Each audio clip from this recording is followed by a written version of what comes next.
I love the movie Mulan. The story, the characters, the music, and the animated one. It's one of my favorites. In one of the first opening songs, Mulan has to go in front of the matchmaker, and they're singing the song, Honor to Us All. It's really quite a funny scene, but I feel for Mulan. In this song and scene, it's all about honor for them, for their family. Whether it's getting a good match or those going to war, it's clear that they place a high regard on honor. Unfortunately, Mulan has a terrible meeting with the matchmaker and brings shame upon her family instead. In efforts to keep her father safe and try to return some honor, she ends up going to great lengths in order to take her father's place in war.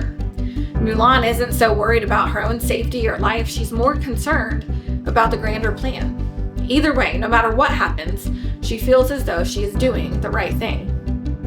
In this passage, Paul says that he wants to bring honor to Christ, whether he lives or dies.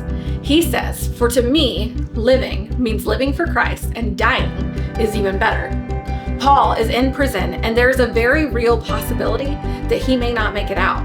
However, Paul is much more focused on the grander plan than on himself.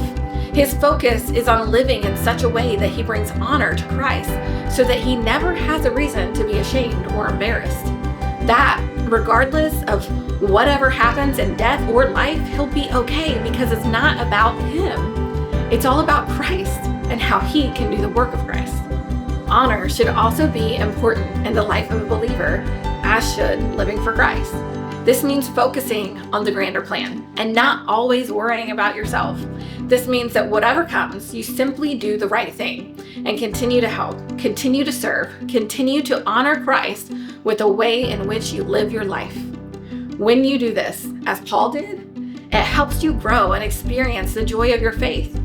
After all, your faith wasn't based on what you did, but it's because of what Jesus has done for you, and that is why you should seek to honor him in your life. Are you living for Christ? Truly living for him in such a way that tomorrow, death or life, you are honoring Christ?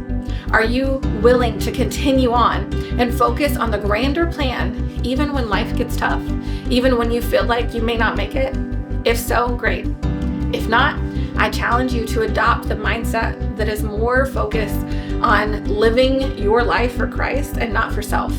Focus on the grander plan to get through the hard moments and trust that Christ will be present with you either way, life here and in the life hereafter.